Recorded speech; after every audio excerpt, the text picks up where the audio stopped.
ఏంటబ్బా! సుభద్ర ఏమైపోయింది ఇలా అయిపోతుందని వాళ్ళిద్దరు గూడా వచ్చి వినటం ప్రారంభం చేశారు. ఎప్పుడైతే తన భక్తుల గురించి వింటున్న జగన్నాథుడు, తన భక్తుల పట్ల ప్రేమ గురించి వింటున్న కృష్ణుడు ఉన్నాడో, ఆయన లోపల ఆయన బాడీ లింబ్స్ అన్నీ గూడా లోపలికెళ్ళిపోయి, నేత్రాలన్నీ పెద్ద పెద్దగయిపోయి, నవ్వు పెద్దగయిపోయి, ఆయనకు కూడా ఒక ఆనంద స్థితి, మహాభావ స్థితి అంటారు, అందులోకెళ్ళిపోయారు. బలరాముడు కూడా మహాభావ స్థితిలోకెళ్ళిపోయారు.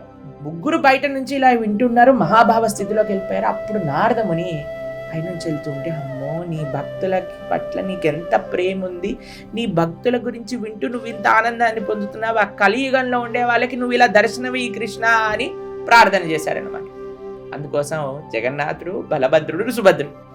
జనరల్గా మీరు చూసిన రాధాకృష్ణులు, రుక్మిణి కృష్ణులు ఉంటారు, కానీ ఇక్కడ అన్నయ్య ఇంకా చెల్లితో ఉన్నారనమాట. ఎందుకు అనంటే ఈ వృత్తాంతం, ఈ జరిగిన సంఘటనలో నారదులు వారు ప్రార్థన చేస్తారు, అయ్యా మీరు ముగ్గురు ఇలానే అండ్ మీ భక్తుల అంటే మీకు ఎంత ప్రేమను చూపించే ఈ మహాభావ అత్యంత ఆనంద స్థితిలో ఉండే ఈ రూపంలో దర్శనం ఇవ్వండి కలియుగంలో ఉండే వాళ్ళకి అని చెప్తే, జగన్నాథుడు, బలభద్రుడు, సుభద్రుడు అలా ఉండిపోయి మనకి దర్శనం ఇస్తున్నారనమాట జగన్నాథుడు.